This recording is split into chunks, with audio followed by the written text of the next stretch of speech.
संत चांगदेव महाराज हे योगसिद्ध पुरुष होते.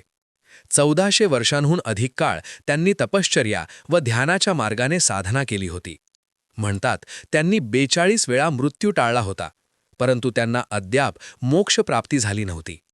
चांगदेवांनी ज्ञानेश्वर महाराजांची कीर्ती ऐकली आणि त्यांना भेटण्याचा विचार केला. मात्र त्यावेळी ज्ञानेश्वर महाराज फक्त 16 वर्षांचे होते. शिष्यांच्या अहंकाराच्यामुळे चांगदेवांनी एक पत्र लिहायचं ठरवलं, पण योग्य संबोधन न सापडल्यामुळे त्यांनी रिकामच पत्र पाठवलं. योगी असूनही चांगदेवांमध्ये आत्मज्ञानाची आणि गुरुकृपेची कमतरता आहे असे निवृत्तीनाथांच्या लक्षात आले. ज्ञानेश्वरांनी चांगदेवांच्या कोऱ्या पत्राला उत्तर म्हणून जे 65 ओव्यांचे पत्र लिहिले होते ते चांगदेव 65 या नावाने अजरामर झाले. जेव्हा योगी चांगदेव ज्ञानेश्वरांना भेटण्यासाठी येत होते तेव्हा ते आपल्या योगसिद्धीचा बळावर वाघावर सवार झाले.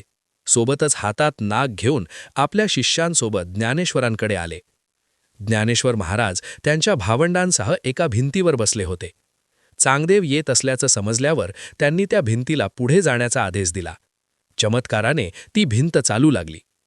जेव्हा चांगदेव महाराजांनी पाहिले की केवळ सजीवच नव्हे तर ज्ञानेश्वरांच्या आज्ञेनुसार एक निर्जीव भिंतही चालत आहे, तेव्हा त्यांचा 1400 वर्षांचा अभिमान एका क्षणात गळून पडला.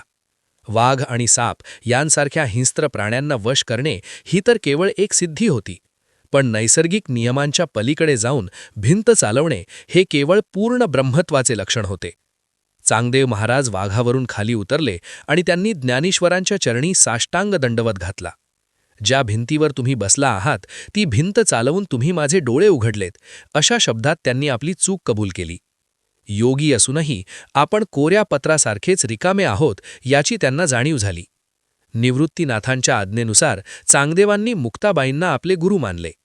वयाने अत्यंत लहान असलेल्या मुक्ताबाईंनी चांगदेवांना 65चा खरा अर्थ समजावून सांगितला.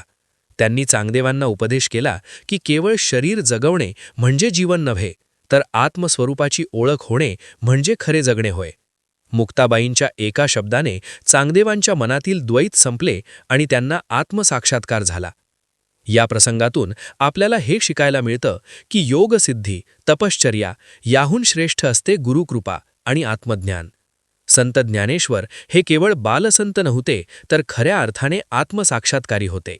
अशा छान गोष्टी पाहण्यासाठी आमच्या चॅनलला लाईक व सबस्क्राईब करून ठेवा.